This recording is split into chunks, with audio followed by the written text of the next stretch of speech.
ومن تبعهم بإحسان إلى يوم الدين اما بعد۔ محترم حضرات، قرآن کریم کے 5ویں پارے کی کچھ آیتوں کی تفسیر آپ کے سامنے آج پیش کی جائے گی۔ چوتھے پارے کی آخری آیت جو سورۃ النساء کی آیت نمبر 24 ہے، آیت نمبر 24 ہے، اس آیت میں آیت نمبر 23 ہے، اس آیت میں اللہ تعالیٰ نے ان عورتوں کی لسٹ بیان کی ہے جن سے نکاح کرنا حرام ہے۔ آئیے وہ آیت کریمہ دیکھتے ہیں۔ اللہ نے فرمایا حرمت علیکم امہاتکم وبناتکم واخواتکم وعماتکم وخالاتکم وبنات الاخ وبنات الاخت، تمہارے اوپر تمہاری مائیں حرام ہیں۔ ماں سے مراد اپنی سگی ماں بھی ہے، اور ماں کی ماں نانی بھی ہے، اور باپ کی ماں دادی بھی ہے۔ اوپر چلے جائیے، دادی کی یعنی پر دادی، اور اسی طریقے سے نانی کی جو ماں ہے پر نانی، یہ سب اس میں آ جائیں گے۔ تم پر تمہاری مائیں حرام ہیں۔ اس کے بعد فرمایا کہ وَبَنَاتُكُمْ، اور تم پر تمہاری بیٹیاں حرام ہیں۔ بیٹی سے نکاح نہیں ہو سکتا۔ اب بیٹی میں بیٹی کی بیٹی بھی شامل ہے، نواسی کی بیٹی بھی شامل ہے، نیچے چلے جائیے آپ۔ اسی طریقے سے بیٹے کی بیٹی، پوتی یا پوتی کی بیٹی، پر پوتی، یہ سب اس کے اندر آ جائیں گے۔ تو ماں حرام ہے، بیٹی حرام ہے۔ اس کے بعد تیسرا رشتہ وَأَخَوَاتُكُمْ، اور تمہاری بہنیں حرام ہیں۔ اب بہن چاہے سگی ہو، ماں ایک ہیں باپ ایک ہیں، یا ماں ایک ہو باپ الگ الگ ہوں، تب بھی وہ بہن حرام ہے، اسے نکاح نہیں کر سکتے۔ یا ماں الگ الگ ہو باپ ایک ہے، تب بھی وہ بہن ہے، بہن سے نکاح نہیں کر سکتے۔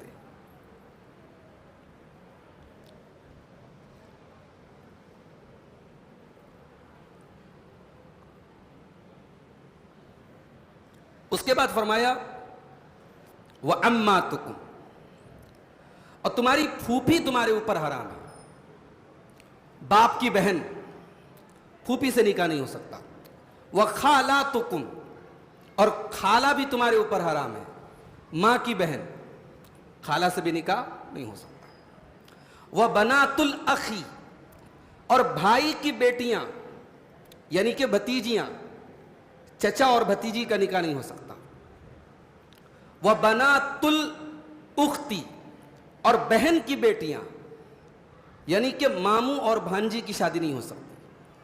یہ 7 رشتے ہیں جو خون کے رشتے ہیں، جو نسبی رشتے ہیں۔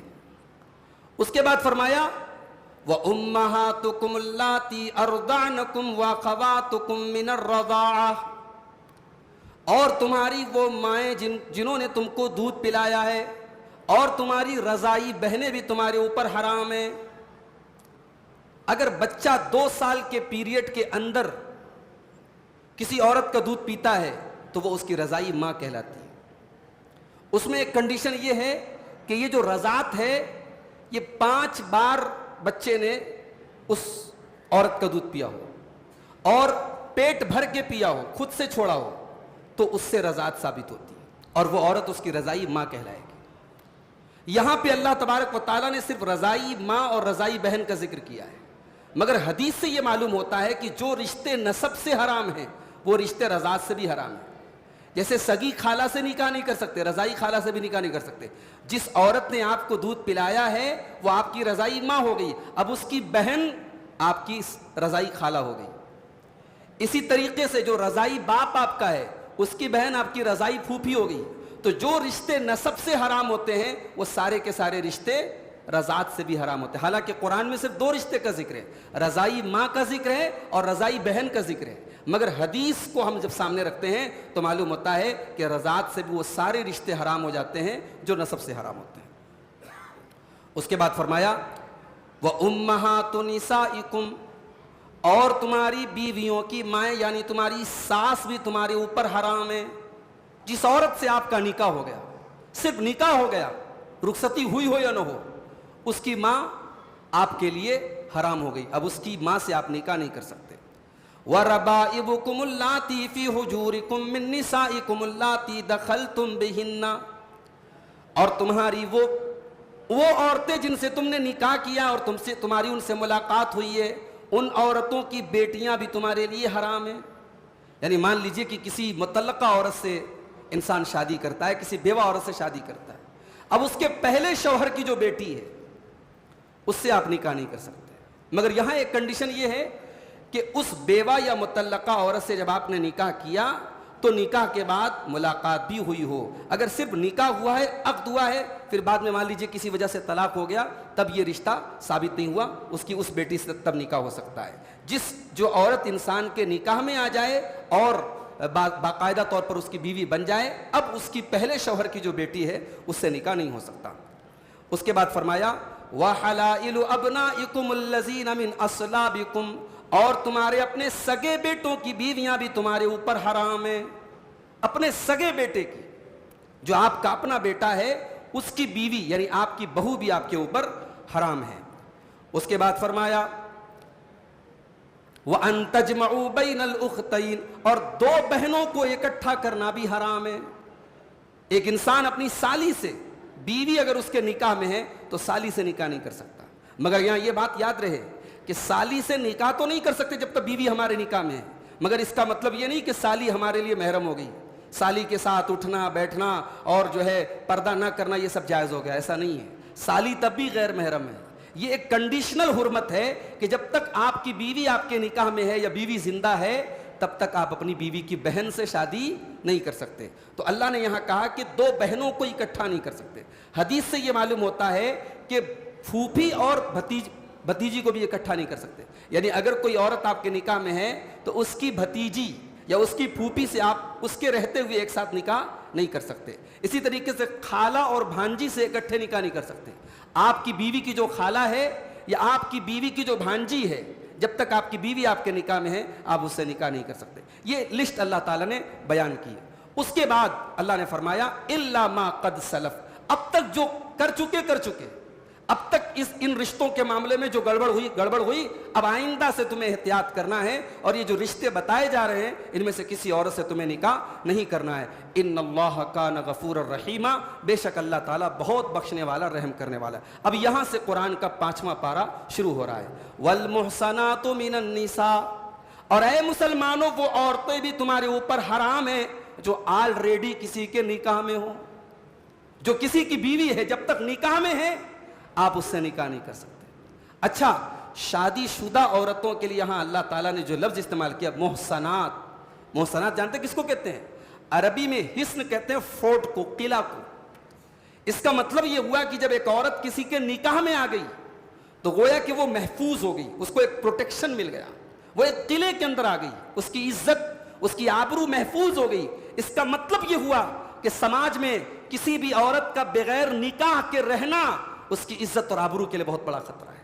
چاہے وہ عورت کنواری ہو، چاہے مطلقہ ہو، چاہے وہ بیوہ ہو، کسی عورت کا بغیر شوہر کے رہنا یہ پروٹیکشن سے اس کو دور کرنا ہے، اس کو اس قلعے سے دور کرنا ہے جو قلعہ اللہ تبارک و تعالیٰ نے اس کو دیا ہے۔ والمحصنات من النساء، ان عورتوں سے تم نکاح نہیں کر سکتے جو آلریڈی کسی کے نکاح میں ہیں۔ اس کے بعد فرمایا کتاب اللہ علیکم، یہ اللہ تبارک و تعالیٰ کا حکم ہے تمہارے اوپر، وَأُحِلَّ لَكُمْ مَا وَرَاءَ ذَلِكُمْ، اور ان عورتوں کے علاوہ تم تمام عورتوں سے نکاح کر سکتے ہو۔ کزن سے شادیاں ہو سکتی ہیں، خالہ کی لڑکی ہے، ماموں کی لڑکی ہے، چاچا کی لڑکی، ان سے نکاح ہو سکتا ہے۔ بعض غیر مسلموں کو دیکھتا ہوں کہ وہ سوشل میڈیا پہ بڑا مذاق اڑاتے ہیں اسلام کہ صاحب اسلام میں کزن سے شادی کرنے کی اجازت دی گئی ہے، تو اس میں کیا حرج ہے؟ بھئی یہ طے کرنے والے ہم کون ہوتے ہیں؟ یہ اللہ کا قانون ہے۔ اللہ نے جن رشتوں کو بتایا کہ یہ حرام ہے وہ حرام ہے، جن رشتوں کو اللہ نے بتایا کہ ان سے نکاح ہو سکتا ہے، ہو سکتا ہے۔ اب اس میں کوئی کہتا ہے صاحب چاچا کی لڑکی کو تو ہم بہن مانتے ہیں، خالہ کی لڑکی کو تو ہم بہن مانتے ہیں۔ بھئی ایسے تو پوری انسانی برادری ایک دوسرے کو بھائی بہن مانتی ہے، سارے انسان آپس میں بھائی بہن ہیں، آدم کی اولاد ہے، حوا کی اولاد ہے، سارے مسلمان آپس میں بھائی بہن ہیں۔ تو بھائی بنا لینے سے یا بہن کہہ لینے سے کوئی بہن نہیں ہو جاتی۔ اور اس میں ایک سبق ہمارے ان بھائیوں کو ہے اور ان بہنوں کو ہے جو سوشل میڈیا پر کسی کو اپنا دینی بھائی بنا لیتے ہیں, دینی بہن بنا لیتے ہیں. اب صاحب وہ دینی بھائی بہن ہو گئے, اب چیٹنگ ہو رہی ہے, باتیں ہو رہی ہے, ملاقاتیں بھی ہو رہی ہیں, صاحب یہ میری دینی بہن ہے. دینی بہن کہہ دینے سے آپ کی سگی بہن نہیں ہو جائے گی, معاف کر لیجیے. اگر آپ نے فیس بک پر کسی لڑکی کو اپنی بہن کہہ دیا, اچھی بات ہے, آپ نے بہن کہہ دیا, لیکن بہن کہہ دینے سے وہ آپ کی بہن نہیں ہو جائے گی. اس کے ساتھ آپ کا جو ہے ان باکس میں چیٹنگ کرنا اور پرائیویٹ باتیں کرنا آپ کے لیے حلال نہیں ہو جائے گا, معاف کیجیے گا. اس سے بہت ہوشیار رہنے کی ضرورت ہے. اور یہاں اللہ تبارک و تعالیٰ کی رحمت دیکھیے, اللہ نے حرام کی لسٹ تو بتائی ہے, حلال کی کوئی لسٹ نہیں بتائی. اللہ نے بتایا یہ عورتیں حرام ہیں. جب حلال کا نمبر آیا تو اللہ نے کیا فرمایا, وَأُحِلَّ لَكُمْ مَا وَرَاءَ ذَلِكُمْ, ان کے علاوہ جتنی عورتیں ہیں سب کی سب تمہارے لیے حلال ہیں. لیکن ہاں اس میں بھی ایک شرط ہے, أَن تَبْتَغُوا بِأَمْوَالِكُمْ مُحْسِنِينَ غَيْرَ مُسَافِحِينَ, جب تم کسی عورت سے نکاح کرو تو مہر دے کر کے کرو, اپنا مال خرچ کر کے کرو. مال دینا ہے یا تو مال لینے کی بات ہوتی ہے. ابھی کل ایک نوجوان پوچھ رہا تھا, وہ کیا بولتے ہیں آپ کیا جو ہے اس کو, کٹنم, کٹنم بھی بولتے ہیں نا, نہیں سر نہیں ہل رہا آپ لوگوں کا, ایک کٹنم میں گردن کٹ رہی ہے ہمارے قوم کی, اللہ معاف کرے. یا مال دینا ہے, اللہ کہہ رہا ہے جس عورت سے تمہیں نکاح کرنا ہے مال دینا ہے, یا تو صاحب مال لینے کی بات ہو رہی ہے. لڑکی کا باپ پریشان ہے, میری 3 بیٹیاں, مجھ سے لوگ کہتے ہیں, آپ کے کرنول میں لوگوں نے کہا مولوی صاحب آپ کی 3 بیٹیاں ہیں, آپ جو ہے تھوڑا سیونگ کیجئے, فیوچر میں بچیوں کی شادی کرنا ہے. یعنی لڑکیاں پیدا ہوتی ہیں, لوگ باپ کو یعنی یہ ذہن میں ڈال دیتے کہ صاحب اب یہ خرچہ لے کے آئی ہیں, یہ ذمہ داری لے کر کے آئی ہیں, اب ان کی شادی کرنا ہے, لاکھوں روپے کا آپ کو خرچہ کرنا ہے. کیا ہم نے نظام بنا دیا میرے بھائی. ہمارے ملک میں روزانہ سینکڑوں کی تعداد میں بچیاں ماں کے پیٹ میں ماری جاتی ہیں انہی رسم و رواج کی وجہ سے. بیٹی بوجھ نہیں ہے میرے بھائی, بیٹی رحمت ہے, ہم نے بوجھ بنا کے رکھ دیا ہے. اللہ کہہ رہا ہے ان تبتغوا باموالکم, تمہیں اپنا مال خرچ کرنا ہے, محسنینا, اور تمہیں جو نکاح کرنا ہے تو بیوی کے ساتھ گھر بسانا ہے. صرف لذت کا نام نکاح نہیں.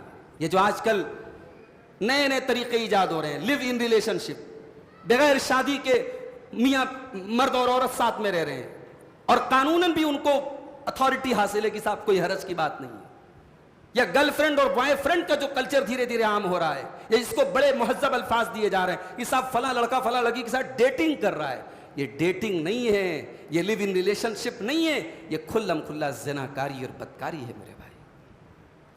میاں بیوی کے درمیان اور مرد اور عورت کے درمیان حلال ریلیشن شپ صرف ایک ہوتی ہے, اور وہ نکاح کے ذریعے ہوتی ہے. نکاح کا مقصد صرف جسمانی طور پہ لذت اٹھانا نہیں ہے.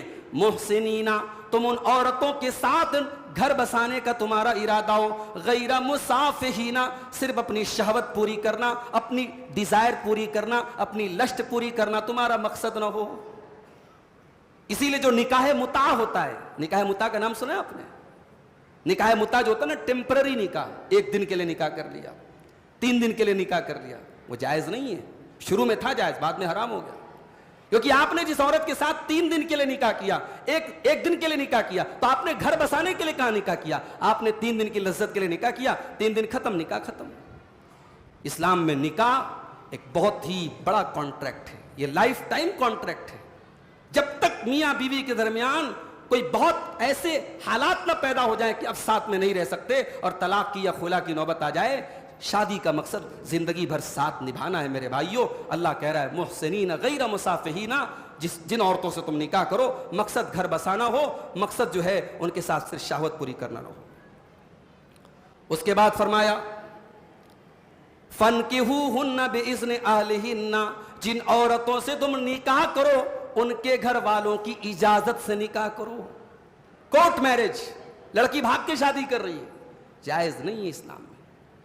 لڑکی کے گارجین کی اجازت کے بغیر لڑکی کی شادی نہیں. ہاں اگر گارجین زبردستی کہیں لڑکی کی شادی کر رہا ہے, لڑکی راضی نہیں ہے, لڑکی تیار نہیں ہے, گارجین زبردستی نکاح کر رہا ہے, وہ نکاح بھی اسلام میں ویلڈ نہیں ہے, اس نکاح کو بھی ختم کیا جا سکتا ہے. لڑکی اگر چاہے اسلامی عدالت میں یا علماء کو بٹھا کر کے وہ نکاح کو ختم کر سکتی ہے. اسلام میں دونوں کو اختیار دیا گیا ہے. ولی کی اجازت کے بغیر لڑکی کی شادی نہیں ہو سکتی, اور ولی زبردستی لڑکی کی شادی نہیں کر سکتا. فَانْكِحُوهُنَّ بِإِذْنِ أَهْلِهِنَّ, تم ان عورتوں سے نکاح کرو ان کے گھر والوں کی اجازت سے، وَآتُوهُنَّ أُجُورَهُنَّ اور ان عورتوں کو ان کا مہر دے دیا کرو بالمعروف، جو مہر دستور کے مطابق ہو، غیر مصافحات ولا متخذات اخدان، اور جن لڑکیوں سے تم نکاح کرو یہ دیکھ کر کے کرو کہ وہ لڑکیاں شریف ہوں، وہ لڑکیاں اچھے کیریکٹر کی ہوں، ان کا مقصد صرف شہوت پوری کرنا نہ ہو، یا چھپ کر کے سیکرٹ طریقے سے کوئی ریلیشن شپ نہ بناتی ہوں۔ اسلام میں نکاح کے ٹائم سب سے پہلے دینداری دیکھنے کا حکم دیا گیا۔ آپ جس لڑکی سے نکاح کر رہے ہیں وہ لڑکی دیندار ہے کہ نہیں، وہ لڑکی کیریکٹر والی ہے کہ نہیں، وہ لڑکی بااخلاق ہے کہ نہیں، پہلے یہ دیکھو آپ۔ کہا کہ ایسی عورتوں سے نکاح مت کرو جن کا مقصد صرف شہوت پوری کرنا ہو، یا ایسی عورتوں سے نکاح مت کرو جو سیکرٹ ریلیشن شپ بناتی ہوں۔ نکاح کے اندر سیکرٹ ریلیشن شپ نہیں ہے، نکاح تو علل اعلان کیا جاتا ہے، سب کو بتا کے کیا جاتا ہے۔ اچھا، اب یہ جو نکاح کی تفصیل اللہ نے بیان کی، یہ بیان کرنے کے بعد اللہ نے ایک بڑی پیاری بات ارشاد فرمائی، فرمایا واللہ یرید ان یتوب علیکم، اللہ تبارک و تعالیٰ تو یہ چاہتا ہے کہ وہ تم پر اپنا کرم فرمائے، وَيُرِيدُ الَّذِينَ يَتَّبِعُونَ الشَّهَوَاتِ أَن تَمِيلُوا مَيْلًا عَظِيمًا، اور جو لوگ شہوتوں کی پیروی کرتے ہیں، جو خواہشات کی پیروی کرتے ہیں، وہ یہ چاہتے ہیں کہ تم سیدھے راستے سے بھٹک جاؤ۔ اللہ چاہتا ہے تم صحیح راستے پر چلو، تمہاری زندگی میں بدکاری نہ آئے، بے حیائی نہ آئے، اور جو شہوتوں کے پیروکار ہیں وہ چاہتے ہیں کہ تمہیں غلط راستے پہ لے کے چلے جائیں۔ یہ جتنے بے حیائی کے راستے ہیں، چاہے وہ نوجوان لڑکوں کو غلط راستے پہ لے کے جا رہے ہو یا لڑکیوں کو غلط راستے پہ لے کے جا رہے ہو، یہ سارے راستے اللہ سے دور کرنے والے ہیں۔ وَيُرِيدُ الَّذِينَ يَتَّبِعُونَ الشَّهَوَاتِ، جو لوگ خواہشات کی پیروی کرتے ہیں وہ تو یہی چاہتے ہیں أَن تَمِيلُوا مَيْلًا عَظِيمًا، کہ تم اللہ کے راستے سے بہت دور چلے جاؤ۔ يُرِيدُ اللَّهُ أَن يُخَفِّفَ عَنْكُمْ، اللہ تو چاہتا ہے وہ تمہارے ساتھ آسانی کرے۔ وَخُلِقَ الْإِنسَانُ ضَعِيفًا، اور انسان بہت کمزور پیدا کیا گیا ہے۔ کبھی آپ نے غور کیا اسلام میں 4 شادی کی اجازت دی گئی، اسلام میں نکاح کا کانسیپٹ رکھا گیا، کیوں رکھا گیا؟ دنیا کے بہت سارے مذہب میں نکاح نہیں ہے۔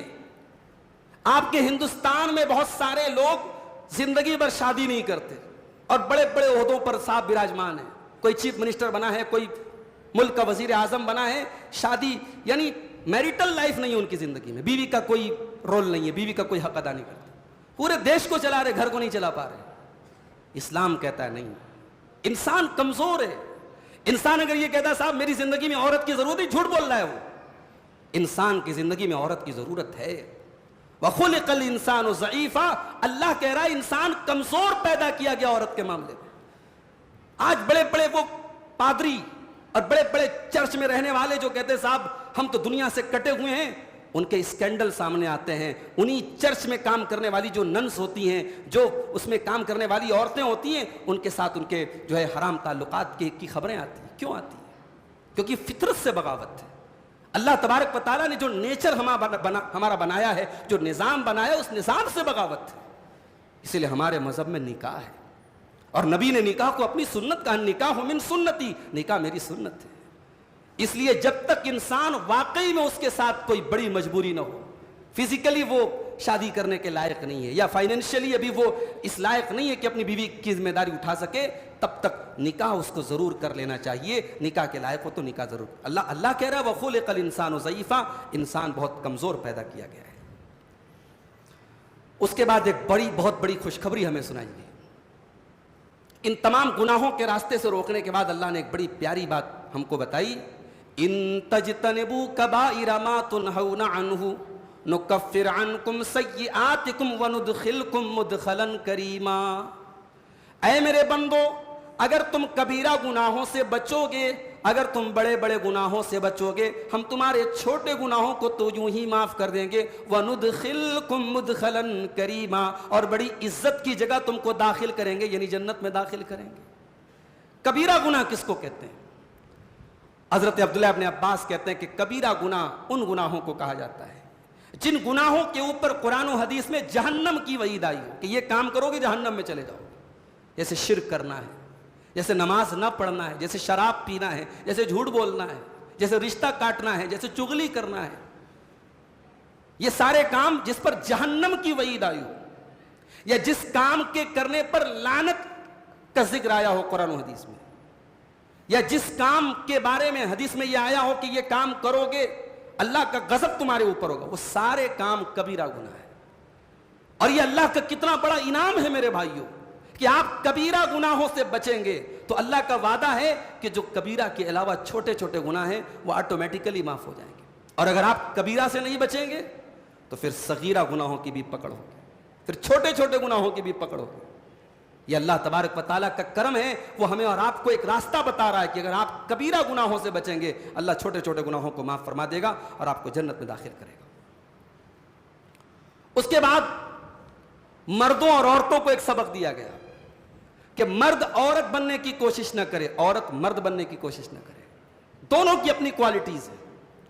اللہ کے رسول کے پاس بعض عورتیں آئیں، کہا کہ اللہ کے نبی اسلام میں عورت کی گواہی مرد کی آدھی کیوں ہے؟ دو عورتوں کی گواہی ایک مرد کے برابر کیوں ہے؟ اسلام میں وراثت میں بیٹے کا آدھا حق کیوں ہے بیٹی کا؟ اس طریقے کا سوال کچھ عورتوں نے اللہ کے نبی کے پاس آ کے کیا تو قرآن کی یہ آیت نازل ہوئی، وَلَا تَتَمَنَّوْا مَا فَضَّلَ اللَّهُ بِهِ بَعْضَكُمْ عَلَىٰ بَعْضٍ۔ اے مسلمانوں کان کھول کر کے سن لو، کبھی ایسی چیز کی تمنا نہ کرو جس چیز کے ذریعے اللہ نے دوسروں کو تم پر فضیلت دی ہے۔ اللہ نے ایک دوسرے کو جن چیزوں کے اوپر فضیلت دی ہے ان چیزوں کی تمنا نہ کرو۔ لِلرِّجَالِ نَصِيبٌ مِّمَّا اكْتَسَبُوا وَلِلنِّسَاءِ نَصِيبٌ مِّمَّا اكْتَسَبْنَا۔ مرد جو کام کریں گے ان کو اپنی کمائی کا پورا پورا حصہ ملے گا، عورتیں جو کام کریں گی ان کو اپنی کمائی کا پورا پورا حصہ ملے گا۔ کیا مطلب؟ یعنی اگر کوئی عورت یہ سوچتی ہے کہ اسلام میں یہ چیز مردوں کو دی گئی ہم کو کیوں نہیں دی گئی، یا مرد اگر یہ سوچتا ہے کہ عورت کو یہ چیز دی گئی ہمیں کیوں نہیں دی گئی، یہ بیوقوفی کی بات ہے۔ ایک دوسرے کو اللہ نے کیا دیا اس پر ایک دوسرے سے حسد مت کرو، ایک دوسرے سے تمنا مت کرو، بلکہ یہ یاد رکھو کہ تم جو کرو گے تمہیں پورا ثواب ملے گا، عورت جو کرے گی اس کو پورا ثواب ملے گا۔ وَاسْأَلُوا اللَّهَ مِن فَضْلِهِ، ہاں تم اللہ تعالیٰ سے اس کے فضل کا سوال کر سکتے ہو۔ کسی کو دولت والا تم نے دیکھا، کسی کو پیسے والا تم نے دیکھا، اس کی دولت کو دیکھ کر کے تم حسد نہ کرو، بلکہ اللہ سے دعا کرو، اے اللہ تو نے اس کو دولت دی، اللہ مجھ کو بھی دولت والا بنا دے، میں بھی تیرے راستے میں خرچ کروں۔ کسی کے بیٹے کو آپ نے دیکھا، بیٹا بڑا اچھا ہے، پڑھنے میں بڑا تیز ہے، قرآن کا حافظ بن گیا، قرآن کا عالم بن گیا، آپ اس کو دیکھ کے حسد نہ کرو، جلن نہ کرو، بلکہ آپ اللہ سے دعا کرو، اللہ میرے بیٹے کو بھی تو ایسا بنا دے۔ کبھی دوسرے کی نعمت کو دیکھ کر کے حسد مت کرو، کبھی یہ مت کہو کہ اے اللہ اس کو نہ دے کر کے مجھ کو دے دے، ہاں یہ دعا کر سکتے ہو کہ اے اللہ جو اس کو ملا ہے وہ مجھ کو بھی دے دے۔ اس کے بعد یہ بتایا گیا کہ گھر کے سسٹم میں مرد کو جو ہے عورت پر اللہ تعالیٰ نے ذمہ دار بنایا ہے، مرد عورت کے اوپر ذمہ دار ہے، ایڈمنسٹریٹر ہے، مرد عورت کا گارجین ہے۔ بعض لوگ اس کا ترجمہ کرتے ہیں کہ مرد عورت پر حاکم ہے، میں سمجھتا ہوں کہ حاکم کا لفظ جو ہے قرآن کے اس لفظ کا صحیح ٹرانسلیشن نہیں۔ الرجال قوامون علی النساء، مرد عورتوں کے اوپر قوام ہیں۔ قوام کس کو کہتے ہیں؟ قوام کہتے ہیں کسی چیز کو چلانے والا، ایڈمنسٹریٹر۔ تو گھر ایک یونٹ ہے، گھر ایک ادارہ ہے، گھر کا ہیڈ کون ہے؟ مرد ہے۔ اچھا اب یہ مرد کو ذمہ دار کیوں بنایا گیا، عورت کو کیوں نہیں بنایا گیا؟ اللہ نے آگے جواب دیا، بما فضل اللہ بعضهم علی بعض، اس لیے کہ اللہ تعالیٰ نے بعض کو بعض کے اوپر فضیلت دی ہے۔ اچھا اس میں ایک نقطہ ہے، اللہ نے یہ نہیں کہا کہ مرد کو عورت پر فضیلت دی، اللہ نے کہا بعض کو بعض پر فضیلت دی ہے۔ اس میں عورتوں کو بھی ایک طریقے سے تسلی دی جا رہی کہ اے عورت تو اپنے آپ کو حقیر مت سمجھ، کہیں کہیں تیرا مقام جو ہے وہ مرد کو حاصل نہیں ہے۔ ایک بچے کی پرورش کرنے کے سلسلے میں، ایک اولاد کو پالنے کے سلسلے میں جو کام عورت کر سکتی ہے مرد نہیں کر سکتا میرے بھائی۔ مرد گھر میں رہتا کتنی دیر ہے؟ دن میں چلا گیا، دکان پہ چلا گیا، جاب پہ چلا گیا، بزنس کے لیے چلا گیا، گھر میں 24 گھنٹے تو عورت رہتی ہے۔ اس لیے کہتے ہیں کہ عورت جو ہے بچوں کو بنانے والی، سنوارنے والی عورت ہوتی ہے۔ اسی لیے اگر ماں صحیح نہ ہو، ماں گڑبڑ ہو تو بچے گڑبڑ ضرور ہو جائیں گے۔ تو اللہ نے کہا کہ مرد عورتوں پر قوام ہے، کیوں؟ بما فضل اللہ بعضهم علی بعض، اس لیے کہ اللہ تعالیٰ نے بعض کو بعض پر فضیلت دی ہے. کچھ معاملے میں مردوں کو عورتوں کے اوپر فضیلت دی، کچھ معاملے میں عورتوں کو مردوں کے اوپر فضیلت دیا. وَبِمَا أَنفَقُوا مِنْ أَمْوَالِهِمْ، اور کما کر کے لانا اور خرچ کرنا یہ اللہ نے مردوں کا کام بتایا ہے. اس لیے گھر کا ذمہ دار اللہ نے مرد کو بنایا ہے. جن گھروں کا نظام عورتوں کے ہاتھ میں چلا جائے اور مرد بیچارہ چوڑی پہن کے بیٹھ جائے، وہ گھر گھر نہیں بن سکتا میرے بھائی. یہ اللہ کے قانون سے بغاوت ہے کہ گھر کا نظام عورت کے ہاتھ میں دے دیا جائے. ہاں ایکسیپشن کی بات الگ ہے، عورت بیوہ ہو گئی، شوہر اپاہج ہو گیا، شوہر بیمار ہو گیا، شوہر مر گیا، اب ظاہر ہے کہ وہ بھائی ایک ایکسیپشنل حالات ہیں. لیکن نارمل حالات میں گھر کا ذمہ دار مرد ہے. اور اللہ کہہ رہا ہے کہ یہ کام ہم نے مرد کو دیا ہے. کیوں دیا ہے؟ اس لیے کہ ہم نے مرد کو عورت کے مقابلے میں طاقتور بنایا ہے. بھائی ہم یہ تو کامن سینس کی بات ہے، یہ ایکسپیرینس بتاتا ہے، یہ تجربہ بتاتا ہے کہ عورت کے مقابلے میں مرد زیادہ مضبوط ہے. ہاں کوئی ہزاروں میں کوئی ایک عورت پہلوان بن جائے، باڈی بلڈر بن جائے، کشتی میں لڑنے والی بن جائے، مرد کو بھی اٹھا کے پٹک دے، بھائی وہ ہزاروں میں کوئی ایک کیس ہوتا ہے. نارمل حالات تو یہی نہ ہے کہ مرد کے مقابلے میں عورت کمزور ہے، عورت نازک ہے. کبھی آپ نے دیکھا ہوگا پارسل آتا نا، پارسل کوریئر، تو کوریئر میں اگر شیشے کا سامان ہوتا ہے تو باہر پیکٹ میں لکھا رہتا ہے کہ ٹیک وتھ کیئر، اس کو سنبھال کے اٹھائیے، اس کے اندر گلاس ہے، شیشہ ہے. اللہ کے رسول جب سفر پہ جاتے تھے اور آپ کی بیویاں آپ کے ساتھ سفر پہ جاتی تھیں تو آپ کی بیویاں جس اونٹ کے اوپر سوار ہوتی تھی، اللہ کے نبی اپنے خادم سے کہتے تھے رویدم بالقواریر، ذرا سواری کو آہستہ لے کے چلو، اس میں شیشے ہیں، اس میں شیشے ہیں، اس میں عورتیں بیٹھی ہیں. یہ کتنی پیاری تعبیر، کتنا پیارا لفظ ہے. اللہ کے نبی نے عورتوں کو شیشہ کہا ہے. یعنی اس کو ہینڈل وتھ کیئر، اس کو توجہ اور پیار اور محبت سے اس کو ہینڈل کرو. شیشے کو آپ زیادہ سختی سے ہینڈل کریں گے شیشہ ٹوٹ جائے گا، اور ٹوٹ جائے گا تو دوبارہ شیشہ جوڑنے والا نہیں ہے. تو عورتوں کے بارے میں اللہ کہہ رہا ہے کہ یہ عورتیں، ان کے اوپر مردوں کو ہم نے ذمہ دار بنایا. کیوں بنایا؟ کیونکہ بعض کو بعض پر فضیلت دی اور کما کے لانے والا مرد ہے. اب اس کے بعد اب نیک عورتوں کی پہچان اللہ بتا رہا ہے. فالصالحات قانتات حافظات للغیب بما حفظ اللہ. نیک عورتیں وہ ہوتی ہیں قانتات، جو فرما بردار ہوتی ہیں، اللہ کی بھی فرما بردار ہوتی ہیں اور اپنے شوہروں کی بھی فرما بردار ہوتی ہیں. معاف کیجئے گا، بعض عورتیں ایسی ہوتی ہیں صاحب، تراویح کی نماز میں پابندی سے آتی ہیں، جمعہ کی نماز میں پابندی سے آتی ہیں، کوئی درس نہیں چھوٹتا، کوئی تقریر نہیں چھوٹتی، موبائل پر علماء کی تقریریں بھری پڑی ہیں، مگر شوہر سے عزت سے بات تک نہیں کرتی، شوہر کی ایک بات نہیں مانتی، شوہر کا دل دکھاتی ہیں، شوہر کو یعنی جو ویلو اور جو مقام دینا چاہیے وہ نہیں دیتی ہیں. معاف فرمانا، معاف کرنا میری ماں اور بہنوں. اگر کوئی عورت سمجھتی ہے کہ وہ جمعہ کے اندر جا کے اور تراویح میں جا کے اور درس میں جا کے اور تقریر میں جا کے ہی وہ دیندار بن گئی اور شوہر کی کوئی عزت اور شوہر کا کوئی مقام اور شوہر کا کوئی مرتبہ نہیں ہے، تو معاف کرنا یہ ادھوری دینداری ہے. آپ کے شوہر کی خدمت، اس کی اطاعت اور اس کو خوش کرنا بھی آپ کے دین کا حصہ ہے. اگر آپ نے اس کو ادا نہیں کیا، اللہ کی آپ کی پکڑ ہوگی، آپ صرف تراویح کی نماز پڑھ کے جنت میں نہیں جا سکتے. فالصالحات قانتات، اللہ کہہ رہا ہے نیک عورتیں تو وہ ہوتی ہیں جو فرما بردار ہوتی ہیں، اللہ کی بھی فرما بردار ہوتی ہیں اور اپنے شوہروں کی بھی فرما بردار ہوتی ہیں. حافظات للغیب بما حفظ اللہ، اور اپنے شوہر کی غیر موجودگی میں ان چیزوں کی حفاظت کرنے والی ہوتی ہیں جن کی حفاظت کرنے کا حکم اللہ تعالیٰ نے دیا ہے. شوہر کے مال کی حفاظت کرتی ہیں، اپنی عزت و آبرو کی حفاظت کرتی ہیں. ایک عورت کی عزت و آبرو جب شوہر نہ ہو گھر میں، تب اس کی حفاظت کی زیادہ ذمہ داری اس کے اوپر ہوتی ہے. شوہر اپنے آپ میں ایک بہت بڑا اس کی حفاظت کا، پروٹیکشن کا ایک ذریعہ ہوتا ہے. شوہر اگر گلف میں کام کرنے چلا گیا، بھئی ہوتا ہے بعض گھروں میں ایسے حالات ہیں، مرد باہر چلا گیا 2 سال تک باہر ہے، اب وہ عورت گھر میں اکیلی ہے.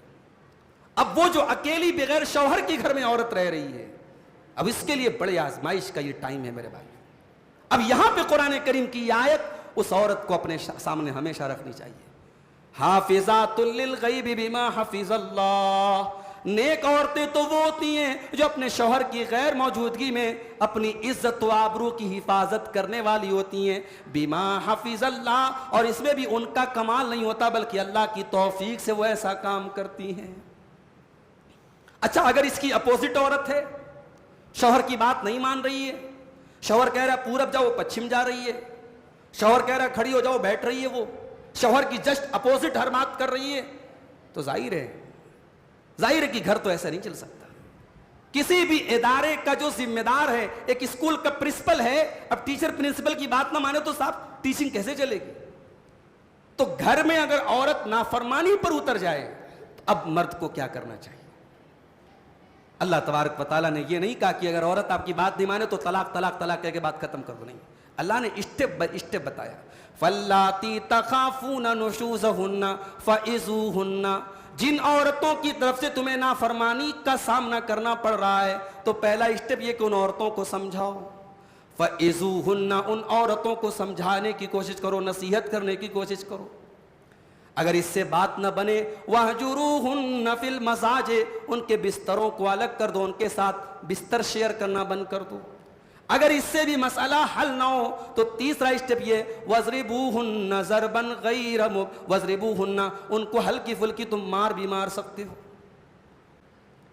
اس کا مطلب یہ ہوا کہ تربیت کرنے میں مارا بھی جا سکتا ہے. آج کل ایک نیا اصول بنا ہے صاحب کہ بچوں کو کبھی مار نہیں سکتے. یہ جو نیا ماڈرن ایجوکیشن سسٹم آیا ہے اس میں صاحب یہ ہے کہ بچوں کو ہاتھ نہیں لگا سکتے آپ.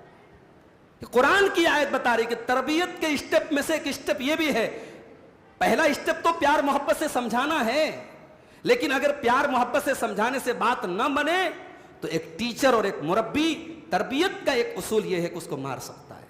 ہاں, جانوروں کی طرح نہ مارے, بے تحاشا نہ مارے, ہلکی پھلکی مار سکتا ہے. اللہ تبارک و تعالیٰ یہاں کہہ رہا ہے کہ 3 اسٹیپ ہے, پہلے سمجھاؤ, پھر بستر الگ کر دو, اور پھر ہلکی پھلکی مار سکتے ہو. فَإِنْ أَطَعْنَكُمْ, اور اگر تمہاری بیویاں تمہاری بات مان لیں, فَلَا تَبْغُوا عَلَيْهِنَّ سَبِيلًا, تو اب ان کے اوپر کوئی ظلم نہ کرنا. إِنَّ اللَّهَ كَانَ عَلِيًّا كَبِيرًا, بے شک اللہ تعالیٰ بہت بلند ہے, بہت بڑا ہے. یہ آخر میں اللہ نے یہ کیوں کہا کہ اللہ بہت بلند ہے, اللہ بہت بڑا ہے؟ یہ کہہ کر کہ اللہ تبارک و تعالیٰ ان تمام مردوں کو سبق دے رہا ہے جو اپنی عورتوں پر ظلم کرتے ہیں, عورتوں کو بے وجہ مارتے پیٹتے اور ذلیل کرتے ہیں. اللہ کہہ رہا ہے میرے بندو, اگر تم نے اپنی عورت پر ظلم کیا ہے تو ذرا یاد کرو تم سے کہیں زیادہ پاور تمہارا رب تمہارے اوپر رکھتا ہے. وہ تو علی ہے, وہ تو بلند ہے, وہ تو بڑا ہے, لیکن وہ تم پر کبھی ظلم نہیں کرتا ہے. وہ تو تمہارے گناہوں کو معاف بھی کر دیتا ہے. تم توبہ کر لو تو تمہارے پچھلے سارے گناہوں کو معاف کر دیتا ہے, اور تم اپنی عورت پر ظلم کرتے ہو, اپنی بیوی پر ظلم کرتے ہو. اگر ایک مرد قرآن کی اس آیت کے صرف آخری ٹکڑے پر غور کر لے, کبھی اپنی بیوی پر ظلم نہ کرے. ان اللہ کان علیٰ کبیرا, اللہ بہت بلند ہے, اللہ بہت بڑا ہے. خبردار, اپنی بیوی پر ظلم کرنے کے پہلے سوچ لینا کہ اللہ تبارک و تعالیٰ تو تم پر اتنا رحم و کرم کا معاملہ کر رہا ہے, اتنا پاورفل ہونے کے باوجود, اور تم ذرا سا پاور تمہیں ملا اور تم اپنی بیوی پر ظلم کر رہے ہو. اس کے بعد یہ بتایا گیا کہ میاں بیوی کے درمیان اگر جھگڑا ہو جائے تو بیوی کے گھر والوں میں سے بھی اور شوہر کے گھر والوں میں سے بھی ایک حکم بنا لیا جائے, ایک جج بنا لیا جائے. وَإِنْ خِفْتُمْ شِقَاقَ بَيْنِهِمَا فَبَعْثُوا حَكَمًا مِّنْ أَهْلِهِ وَحَكَمًا مِّنْ أَهْلِهَا, اگر تمہیں میاں بیوی کے درمیان جھگڑے کا اندیشہ ہے اور میاں بیوی کے درمیان رشتہ صحیح طریقے سے نہیں چل پا رہا ہے, فَبَعْثُوا حَكَمًا مِّنْ أَهْلِهِ, تو شوہر کے گھر والوں میں سے کسی ایک کو پنچ بنا لو. وَحَكَمًا مِّنْ أَهْلِهَا, اور عورت کے گھر والوں میں سے بھی کسی ایک کو حکم بنا لو. یہی آیت تھی. حضرت عبداللہ ابن عباس گئے تھے خوارج کے پاس حضرت علی کے دور میں, جب حضرت علی حضرت معاویہ کے درمیان جنگ ہو رہی تھی, اور پھر آپس میں یہ طے پایا کہ حضرت علی حضرت معاویہ صلح کر لیں, اور ایک آدمی کو حضرت علی نے اپنا ثالث بنا لیا, حضرت معاویہ نے بھی ایک آدمی کو اپنا ثالث بنا لیا, تو اس موقع پر خوارج نے بغاوت کی تھی. خوارج نے بغاوت کی اور حضرت علی کو بھی کافر کہا تھا, حضرت معاویہ کو بھی کافر کہا تھا. اور جب عبداللہ ابن عباس ان کو سمجھانے گئے تو انہوں نے کہا کہ صاحب انہوں نے تو حضرت علی نے حضرت معاویہ نے تو جو ہے بہت گڑبڑ کام کر دیا. انہوں نے ایک انسان کو, اللہ کے دین میں ایک انسان کو ثالث بنا لیا, ایک انسان کو حکم بنا لیا. تب عبداللہ ابن عباس نے قرآن کی یہی آیت پڑھی تھی کہ اگر گھر کے میٹر میں میاں بیوی کے جھگڑے میں اگر قرآن کہہ رہا ہے کہ شوہر کے گھر والوں میں سے کسی ایک کو حکم بنا لو اور بیوی کے گھر والوں میں سے کسی ایک کو حکم بنا لو، تو عبداللہ ابن عباس نے کہا بتاؤ کیا ایک گھر کا میٹر زیادہ بڑا ہے یا پوری اسلامی حکومت کا میٹر زیادہ بڑا ہے؟ اگر ایک گھر کو بنانے کے لیے کسی ایک انسان کو حکم بنایا جا سکتا ہے تو پوری اسلامی حکومت اور ہزاروں لاکھوں لوگوں کے خون کو بچانے کے لیے کیوں نہیں ایک انسان کو حکم بنایا جا سکتا ہے؟ بڑی لاجیکل دلیل تھی عبداللہ ابن عباس نے، اور خوارج کو ان کی بات ماننا پڑا تھا۔ تو قرآن کہہ رہا ہے کہ میاں بیوی کے درمیان اگر جھگڑا ہو گیا، بات نہیں بن پا رہی ہے، تو پہلے آپس میں صلح کی کوشش کرو۔ شوہر کے گھر والوں میں سے ایک آدمی کھڑا ہو جائے، بیوی کے گھر والوں میں سے ایک آدمی کھڑا ہو جائے۔ اب اس کے بعد اگلا جملہ سنیے، ان یریدا اصلاحا یوفق اللہ بینہما، اگر یہ دونوں لوگ آپس میں میل ملاپ کرنا چاہیں گے تو ضرور اللہ تعالیٰ کوئی نہ کوئی راستہ نکال دے گا۔ اگر آپ کی نیت سچی ہے، یہ بہت بڑا اصول اللہ بیان کر رہا ہے، اگر آپ کی نیت میل ملاپ کرنے کی ہے، اگر اپنے بھائی سے دل ملانے کی نیت ہے، اللہ کوئی نہ کوئی راستہ ضرور نکالے گا۔ اور آپ نے پہلے سے ٹھان کے رکھا ہے کہ یار میں نہیں اس سے میل کروں گا، میں اس کا منہ نہیں دیکھوں گا، میں اس سے بات نہیں کروں گا، تو پھر تو بات ختم ہے نا۔ جب آپ اپنے اندر نرمی پیدا کریں گے، جب صلح کرنے کی کوشش کریں گے، اللہ تبارک و تعالیٰ کوئی نہ کوئی راستہ نکالے گا۔ اس کے بعد وہ آیت آتی ہے سورہ نساء کی، ایک آیت کے اندر اللہ تعالیٰ نے 10 باتیں بیان کی۔ وَاعْبُدُوا اللَّهَ وَلَا تُشْرِكُوا بِهِ شَيْئًا، اللہ کی عبادت کرو اور اللہ کے ساتھ کسی کو شریک نہ کرو۔ وَبِالْوَالِدَيْنِ إِحْسَانًا، اور اپنے والدین کے ساتھ تم اچھا سلوک کرو۔ وَبِذِي الْقُرْبَىٰ، اور اپنے رشتہ داروں کے ساتھ بھی تم اچھا سلوک کرو۔ وَالْيَتَامَىٰ، اور یتیموں کے ساتھ بھی تم اچھا سلوک کرو۔ وَالْمَسَاكِينَ، اور مسکینوں اور غریبوں کے ساتھ تم اچھا سلوک کرو۔ وَالْجَارِ ذِي الْقُرْبَىٰ، اور اس پڑوسی کے ساتھ بھی تم اچھا سلوک کرو جو پڑوسی تمہارا رشتہ دار ہے۔ وَالْجَارِ الْجُنُبِ، اور اس پڑوسی کے ساتھ بھی تم اچھا سلوک کرو جو تمہارا رشتہ دار نہیں ہے۔ اسلام کا کانسیپٹ پڑوسی کے معاملے میں بہت وسیع ہے۔ پڑوسی آپ کے مذہب کا ہے کہ نہیں ہے، آپ کے مسلک کا ہے کہ نہیں، پڑوسی پڑوسی ہے میرے بھائی۔ پڑوسی اپنا رشتہ دار ہے تب بھی پڑوسی ہے، رشتہ دار نہیں ہے تب بھی پڑوسی ہے۔ اللہ کہہ رہا ہے کہ پڑوسی کے ساتھ اچھا سلوک کرو۔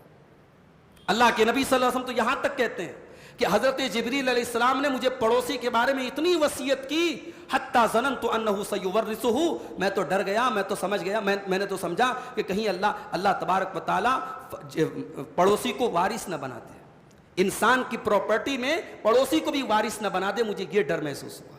تو اللہ کہہ رہا ہے اپنے پڑوسی کے ساتھ اچھا سلوک۔ والصاحب بالجنب، اور اپنے رفیق سفر کے ساتھ بھی تم اچھا سلوک کرو جو تمہارا کو ٹریولر ہے، بس میں جا رہے ہو، ٹرین میں جا رہے ہو، فلائٹ میں جا رہے ہو، آپ کے بازو میں جو بیٹھا ہے، آپ کا جو ہم سفر ہے، اس کے ساتھ بھی آپ کو اچھا سلوک کرنا ہے۔ اور بعض علماء نے کہا کہ وہ صاحب بالجنب سے مراد بیوی ہے۔ جب بس اور ٹرین اور کار میں سفر کرنے والے کے ساتھ آپ کو اچھا سلوک کرنا ہے، تو جو زندگی کے سفر میں آپ کے ساتھ سفر کر رہی ہے، جو آپ کی شریک حیات ہے، جو آپ کی لائف پارٹنر ہے، جو آپ کے ساتھ زندگی کے تمام حالات میں ساتھ چل رہی ہے، اس کے ساتھ بھی آپ کو اچھا سلوک کرنا ہے۔ اس کے بعد فرمایا وَابْنِ السَّبِيلِ، اور اگر کوئی مسافر، کوئی پردیسی پریشانی میں، اس پردیسی کی بھی تم مدد کرو۔ وَمَا مَلَكَتْ أَيْمَانُكُمْ، اور اپنے غلاموں کے ساتھ، اپنے لونڈیوں کے ساتھ، اپنے نوکر چاکروں کے ساتھ بھی تم اچھا سلوک کرو۔ ان اللہ لا يحب من کان مختالا فخورا، اللہ تبارک و تعالیٰ کسی گھمنڈی کو، کسی غرور کرنے والے کو پسند نہیں کرتا۔ یہ جتنے رشتے اللہ نے بتائے ہیں، ان رشتوں کے ساتھ غلط سلوک وہی انسان کرے گا جس کے اندر غرور ہوگا، گھمنڈ ہوگا۔ جس بیٹے کے اندر غرور پیدا ہو جائے وہ ماں باپ کی قدر نہیں کرے گا، جس رشتہ دار کے اندر غرور پیدا ہو جائے اپنے رشتہ دار کی قدر نہیں کرے گا۔ اس لیے اپنے دل کو پہلے غرور سے پاک کرو، تکبر سے پاک کرو میرے بھائی۔ اس کے بعد سورہ نساء کی وہ آیت آتی ہے، ایک مرتبہ اللہ کے نبی صلی اللہ علیہ وسلم عبداللہ بن مسعود سے کہتے ہیں کہ اے عبداللہ مجھے قرآن پڑھ کے سناؤ۔ عبداللہ بن مسعود قرآن بہت پیارا پڑھتے تھے، ان کی آواز بہت پیاری تھی۔ بعض قرآن کے قاری ایسے ہوتے جب وہ قرآن پڑھتے ہیں بڑا اچھا لگتا ہے۔ دیکھیے اس وقت جو ہمارے ائمہ حرمین ہیں، خاص طور سے شیخ عبد الرحمن السدیس تو اب دھیرے دھیرے بڑھاپے کو پہنچ گئے، مگر آج بھی اللہ نے کیا آواز دی ہے۔ آج سے 30 سال 25 سال پہلے ایک دور تھا قاری عبد الباسط صاحب کا، جو مصر کے بہت بڑے قاری تھے۔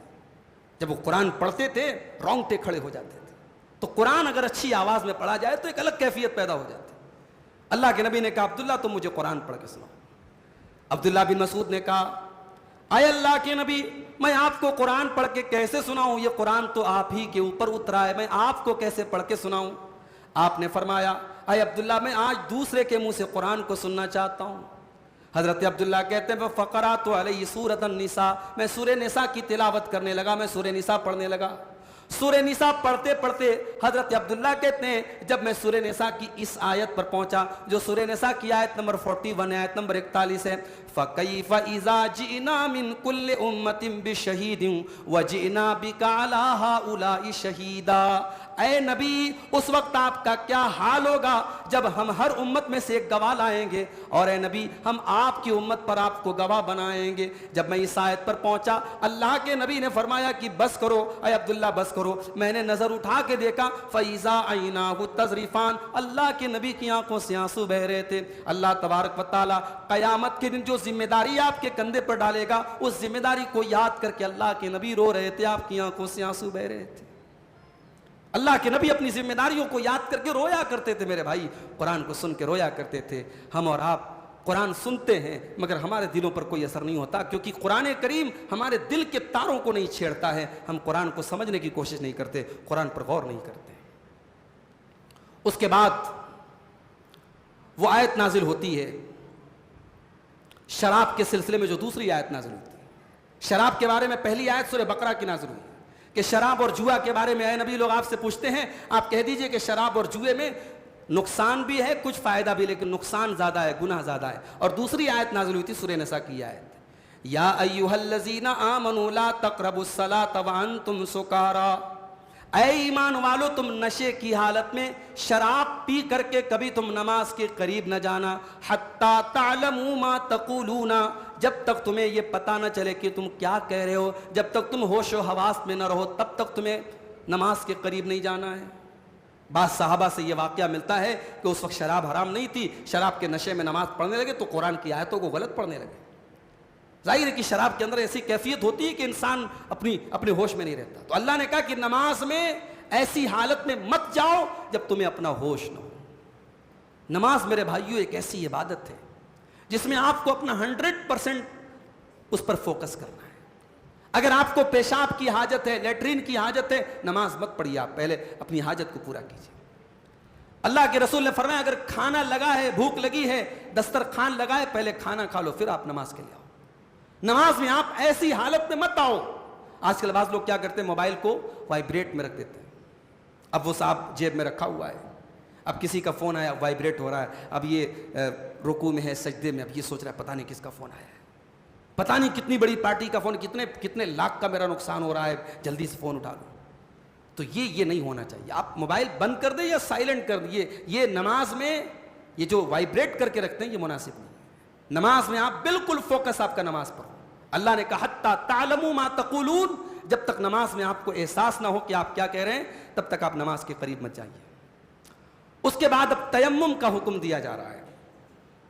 فرمایا وَإِن كُنتُم مَرْضَىٰ, اگر تم بیمار ہو, او عَلَىٰ سَفَرٍ, یا تم سفر کی حالت میں ہو, او جاء احد منکم من الغائط, یا تم لیٹرین کی حاجت سے تم فارغ ہو کر کے آئے ہو, او لامستم النساء, یا تم نے اپنی بیوی سے ملاقات کی ہے اور تمہارے پاس پانی نہیں ہے, فلم تجدوا ماء, تمہارے پاس پانی نہیں ہے, فتیمموا صعیدا طیبا, تو تم پاک مٹی سے تیمم کرو. فامسحوا بوجوہکم وایدیکم, تم اپنے چہروں کے اوپر اور اپنے ہاتھوں کے اوپر مٹی لگا کر کے اپنے چہرے پر ہاتھ پھیر لو اور اپنے ہاتھوں کو پھیر لو. تیمم کا آپشن دیا گیا. یعنی اسلام کتنا پیارا دین ہے کہ آپ ناپاک ہیں اور آپ کے پاس پانی نہیں ہے, اور ظاہر ہے نماز تو پڑھنا ہے, نماز تو معاف نہیں ہے. تو اسلام نے کوئی ایسی سچویشن نہیں رکھی ہے کہ آپ نماز پڑھتے وقت یہ محسوس کریں کہ میں ناپاک ہوں.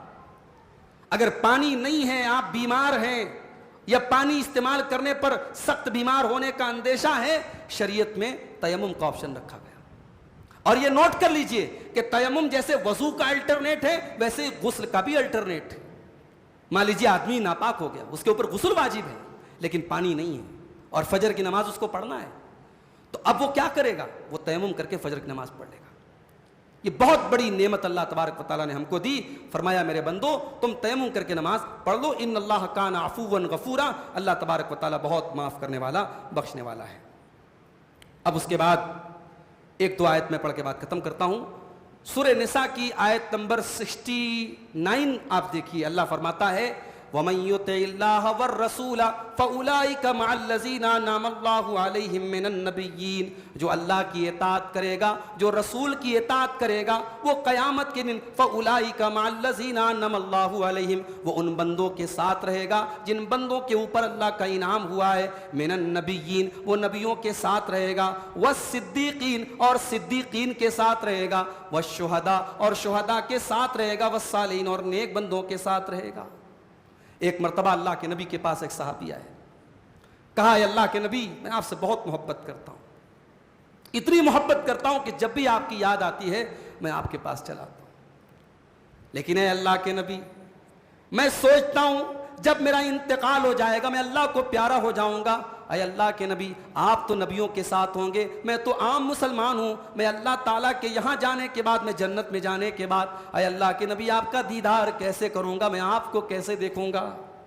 اللہ کے نبی نے کوئی جواب نہیں دیا, آپ نے کوئی جواب نہیں دیا.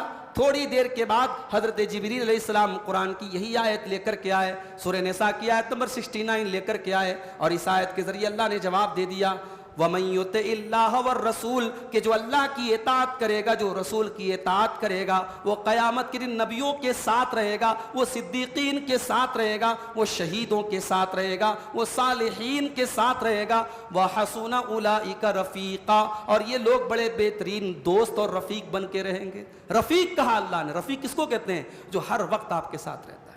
اس کا مطلب ایسا نہیں کہ جنت میں اگر اللہ کی اور رسول کی کوئی اطاعت کرے گا تو ایسا نہیں کہ نبیوں کے ساتھ تو رہے گا مگر نبیوں سے مل نہیں سکتا, بس دور دور سے نبیوں کا دیدار کرے گا. نبی لوگ سیلیبریٹی کی طرح ہوں گے اور یہ دور سے دیدار کرے گا, ایسا نہیں, بلکہ نبیوں کے ساتھ اور صدیقین کے ساتھ دوستوں کی طرح رہے گا, جو واقعی میں اللہ کی اطاعت کرے گا اور رسول کی اطاعت کرے گا. اس سے یہ بھی سبق ملا کہ زبان سے محبت رسول کا دعویٰ کر لینا کافی نہیں ہے. اگر کوئی چاہتا ہے کہ قیامت کے دن اپنے نبی کے ساتھ رہے تو اپنے نبی کی صرف محبت کا دعویٰ نہ کرے بلکہ اپنے نبی کی سچی اطاعت کرے, نبی کی پیروی کرے, نبی کے راستے پر چلے. انشاءاللہ قیامت کے دن اللہ تبارک و تعالیٰ اسے اپنے نبی کے ساتھ رہنے کا شرف عطا کریں گے. اللہ تعالیٰ ہم سب کو یہ مقام عطا فرمائے. یہ